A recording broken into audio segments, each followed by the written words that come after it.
So I saw this thing and it was like, what do runners eat before they go sprint? And I started thinking, what is like a power food? And then they said nothing. I couldn't believe it either. How do they not eat anything?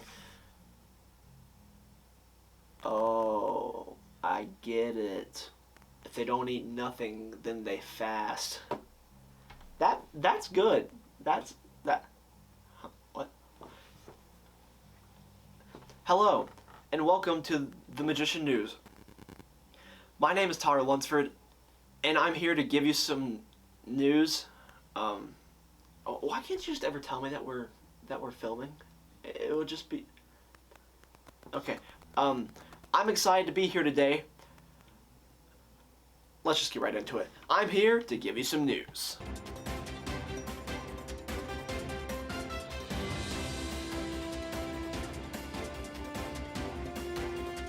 What is up, you people? My name is Tyler Lunsford, and welcome back to another episode of The Magician News, the show where I talk about all the latest drama, magic news, and other tips that relate to magic, the latest tricks. We got it all covered here. And also, you can check out TylerLunsford.com or TheMagicianNews.com and purchase your merchandise there. I'd really appreciate it if you did. It helps me keep the lights on, helps support the channel, and it really does help me keep all of this going. So thank you so much for doing that. Now, with all that said, if you check it out, I'd really appreciate it. But you're here for some news. That's what I'm going to give you.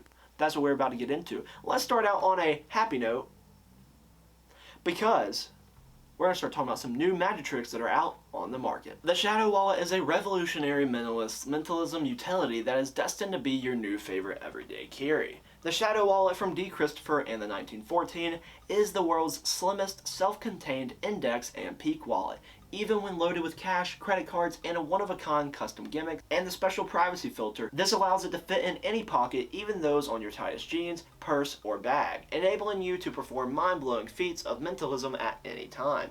This minimalist style does not come at the sacrifice of quality either. D has also used the Shadow Wallet to address concerns about other minimalist wallets that have been brought to his attention over the years by the magic community, including more pockets, better materials, easier actions, and increased versatility. Two gorgeous and distinct styles are available to suit every performer. You have the classic leather Shadow Wallet or the carbon fiber Shadow Wallet. This is a limited release with less than 1,000 of each wallet were ever being produced. The Shadow Wallet's perfect for mentalists and magicians of all skill levels, and in the 2-hour comprehensive masterclass that's included with every wallet, most importantly, the Shadow Wallet gives you the power to unlock your own creativity with the cleanest of peaks and a 6-way index, offering up to 12 outs. You'll be developing your own mind-bending routines in no time. I don't actually have the Shadow Wallet yet, but I would love to review it hopefully in the future. It looks really cool and like an incredible mentalism wallet for those of you mentalists out there. I know that you probably like it, so if you want to check it out, let me know if you do have it and what you think of it down below, and if I ever do a review on it, then I will link it in the description as well. I can talk, I didn't just trip over the word description. It's not like I say it in every video or anything like that. But anyways, let's talk about some more magic. Threesome by David Jonathan. It's not what you think, I promise. Anyways, Threesome is a super direct and powerful routine with a regular shuffled deck. Best of all, as unbelievable as it may sound, it requires no setup and every selection is genuinely a free choice and is 100% impromptu. This is all thanks to the ancient principle that has been unearthed and entirely reworked from the ground up to create this deceptive miracle. Here's what happens. The performer tells the audience they will perform the effect from a shuffled deck. Any card is selected, remembered, and then returned to the pack, which is shuffled farther. The participant now removes any 3 cards from the deck, and then the values of each are summed. They count down to this number in the deck and miraculously find their chosen card at that exact position. Here are some key points to remember. No forces, no gimmicks, no setup, no memorization, no difficult slides, no crimps, and no different outcomes on each performance. There's also no table needed, so fire up the download, grab your cards, and uncover the devious secrets of this impromptu gem. Now it's time for a segment called Instagram Video of the Week. Now this was a video that I saw recently by this account on Instagram. Boop, there it goes, right up there. Now, if you don't follow Amanda, you're missing out. She hasn't posted in quite some time, and she really came back with a bang with this video. It is a video, and I'll even put it up over here on the screen somewhere. It's on here. You'll be watching it. But basically, she has a straw that's just kind of floating in the air. She takes like an invisible sip from it, and then looks through the window, looks through the blinds, and then when she transfers the straw to the other hand, a cup has now appeared with the straw inside of it. It's insane. It's insanely visual. It looks really cool, and Amanda's really doing some cool stuff on there, and I'm so glad she's back. Hopefully she starts posting more often again, but honestly, so cool. So if you're not following Amanda, check her out because that is a crazy cool video, and I just wanted to feature it this week on the Magician News. So, what do you want to talk about? What else do we have? Oh, we got plenty to talk about. Let me start off with T-Bone, okay? If you don't know who T-Bone is, he is our roaming reporter. He goes out, gets you the newest news on magic products. It could be anything. It could be like a magic trick that's coming out that you don't know much about. It could be a new creator. It's on the future forecast. You know about it if you watched this before. But if you haven't watched this before, last episode I said if he didn't show up today on the next episode of the Magician News, he was going to be fired. Unfortunately, because this video was kind of short notice, he was not able to make it into the studio today. I did forgive him for it because I just told him this morning that we were going to be filming. So ultimately, I am sad to report that there's no T-Bone on this episode, but hopefully he will be back next episode because I am holding him to it. And he said that he had something to announce in the next couple of episodes, so don't know what that means, but I guess you'll see that soon. Let's move into one of our stories today. First off is the Summit Drama. Now, the Summit Drama, if you don't know what this is a trick that's put out by Abstract Effects. The main reason people have been dissing on Summit is one, because of the somewhat dishonest trailer, and also because they say that it doesn't make sense to put a card in a Sharpie. Okay, I'm just going to address some of these here. Yes, they could have been more honest in the ad copy. They should have said that there are equivoque and non-equivoque versions taught, if you want to say it that way, because there is an equivoque version taught on the download. That's a big part of it, and that's their favorite routine. So I think they could have reworded some things, worded them a little bit differently, but here's where I don't think people are fairly criticizing it, and that's with the trick itself. The trick itself is really cool. It's really good, and I gave a good review on it because I do like the effect. It's great for in-person, great for virtual performances, all sorts of things. I love it. This is where people, I think, are taking it the wrong ways. Why have a card appear in a Sharpie? It doesn't make sense. You can just force a card and have, one already loaded in the Sharpie.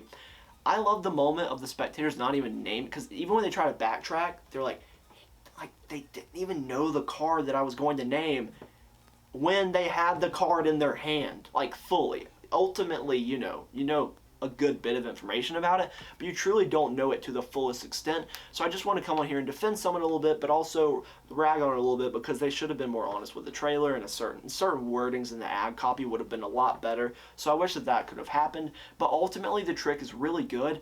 And why do we put cards? Why do we put things in anything? Why does a ring have to appear in a wallet? Why does a card have to appear in a matchbox?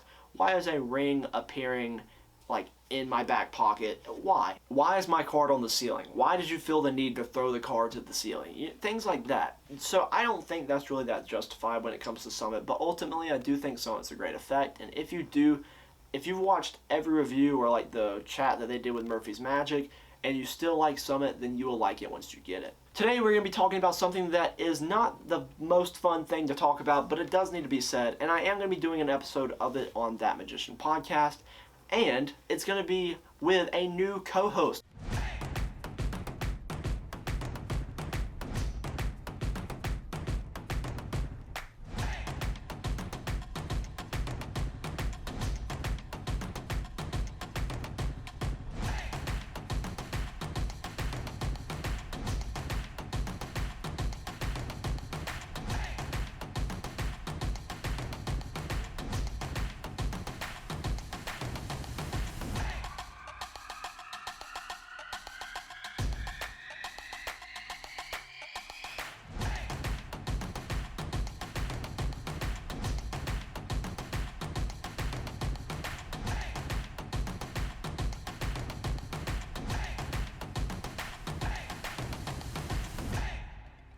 That's right, I'm hiring a new co-host to help co-host That Magician podcast with me. So if you're interested in that, the application for That Magician podcast co-host will be in the description down below, so check that out. The application deadline, you have to apply before April 1st, 2021. So just make sure you do that. if you're interested, and I would love to hear from all you different people's applications. I think that'd be really cool. I'm already enjoying reading several of them that have come in, so thank you so much for applying if you have, and if you haven't and you want to be a co-host of That Magician Podcast, the link for it is in the description. But the topic itself, magicians screwing over and stealing from other magicians. It sucks. It really does. Magic research needs to be a thing, and I get it if you mess up. I get it. There are things, even when you research, that you will pass by a trick and not know that it existed before you release this own version of your own. Maybe it was independently created, and that's fine. But how do you handle it? Personally, I think you handle it by pulling it off the shelf. If there is a trick that is on the market that's already been done and you try to release a different version of it, same trick, maybe slightly different method, but not different enough to actually be released, just pull it off the market. I understand that it's going to cost some money because you invested a lot of money in putting this product out there and, getting all the units ready and sent to wherever, but just pull it from the shelves. It doesn't need to be out there. You're basically stealing from the original creator that put it out there in the first place. Let's start out with Taiwan Ben putting out Labeled, which basically rips off Eric Ross's trick that he put out. I'm going to put a video on the screen right now of Eric Ross's trick. It is basically a trick where it is called Insignia, and it's a trick where the label, like a soda bottle or a glass bottle, whatever it is, plastic bottle, it's just the label on the soda bottle. It's like, for instance, the Mountain Dew changes into like Ace of Spades or something like that, or the Coca-Cola changes into like Six of Clubs or whatever. And Labeled by Taiwan Ben has essentially put this out. I don't know the method for either of them, but the trick looks identical, pretty much. So why do we have tricks that look identical on the market? And Eric Ross clearly did not approve of this because he was in the Murphy's Magic comment section on the actual trailer that they posted for this trick label. And it sucks. If magicians are stealing from other magicians, there needs to be something done about it. If you are a magic wholesaler or retailer or anything like that, I believe that you should be pulling it off your shelf if you have not done so already or anything like that. That's my opinion. I think that's the best way to support the original creators, is just to pull the shelf of the newer product that's basically the same trick. Might be slightly different method, might be the same, but it's the same trick. And I hate to see magicians ripping off other magicians. And like I said, even if you didn't know or you did it by accident, you still can do the right thing now. You can still do that now. So do it while you can. But let's talk about something else. Peter Eggink, my best friend. He loves me, especially after my CTC review. We're great friends. He has released a trick called iCANDY, spelled lowercase I, capital C, A-N-D-Y, iCANDY. This is, oh man, don't get me started. iCANDY looks not like a bad trick. The trick itself does not look that bad. Here's my issue with it. The product as a whole is garbage. It sucks. Because it's not something that is new enough to be released. Saturn Magic has put out an email. I'll read it for you. They put out an email that says, "Here's why we will not be stocking iCANDY by Peter Eggink. A new item, iCANDY by Peter Eggink, has just hit the market, and we have to say we are not impressed. It uses the same gimmick as our effect, Juicy, which has been on the market since 2017. We approached Peter Eggink and we were told that he was unaware of Juicy and that iCANDY was his creation. Peter is a well-established creator and knows full well the need for research. If he did not do the research, then we find this staggering. We informed Peter that he was using a gimmick which was already included in our Juicy. Actually, we supply 3 different gimmicks ready-made, not just the one unfinished gimmick as supplied with iCANDY. His response was that he had added an extra gimmick to do a vanish, which in his opinion made it worth the price of the effect alone. There are variations of all sorts of effects on the market, but what we really don't like is that Peter has taken James' effect, Juicy, with Starburst Sweets and simply added a vanish, which we do not teach on our tutorial. With this added vanish, Peter now claims to be a new trick. In our view, it does not make it new, and in reality, it is a simply different handling of James's Juicy gimmick. For these reasons, we will not support iCANDY, but will continue to support the original creator, James Keatley, and we'd encourage you to do the same. As such, we direct you to Juicy, which contains more gimmicks and has no iCANDY angle sensitivity vanish. The gimmicks are ready-made and contains more effects, plus it's over £10 cheaper. More for less. Juicy by James Keatley, and then there's a link at the bottom. Oh boy. You gotta love it, right? You gotta love it. Especially since they approached Peter and this is still on the shelves of a lot of magic companies. I just don't like that. I don't think it's good business. I don't think it's good for the creator. I just don't like it. And let me tell you why I think iCandy is a not good product. One, the name. Why is it called iCandy? Why does it have the lowercase I with a... It makes it sound like there's technology involved. There's no technology involved. If you want it to be iCandy because it looks like eye candy, spell it like I. E-Y-E. People. Sorry, I'm getting a little worked up about this. It really does bother me because there are just so many things about this. One is $40. Why is iCandy $40? Like they even said, Juicy by James Keatley, a lot cheaper. And this idea has already been done, pretty sure with Fickle Nickel. Air talks about this concept a lot. Why? People, why? Why do we still have tricks like this coming out? Do your research, and like I said, it's not too late. Once you put a trick out, you can still redact the trick. You can take it back. You can take it off the shelves. Ask for it to be removed. I understand that's a loss of profits. You're going to lose money. But ultimately, that is your fault for not researching. And if you feel like this trick is different enough to be released, which I don't think it is, it's just, why? Why release it? Ultimately, why am I talking about this? Because it's a problem that needs to be addressed. If you're ripping off other magicians, by accident or not, you can still fix it. There is some way in which you can fix it. I wish that magic companies and magic creators would ultimately realize this and do the right thing. We'll see where this goes. Maybe I'll do an update video in the future on if anything actually happens to these tricks. But that was the Magician News. I hope you learned something about it. And remember, support the original creators. I will not be reviewing iCandy or labeled as, in my opinion, not the original creators. That trick's been done before, not by them. It was released earlier. Another thing about iCandy, there's already a trick out there called iCandy, spelled the same way as this one. Been out there for longer than this has. I don't know. I'm just tired of this stuff. Comment down below, what are your thoughts on people releasing tricks that have already been done before? And do you think that the tricks are different enough to be released?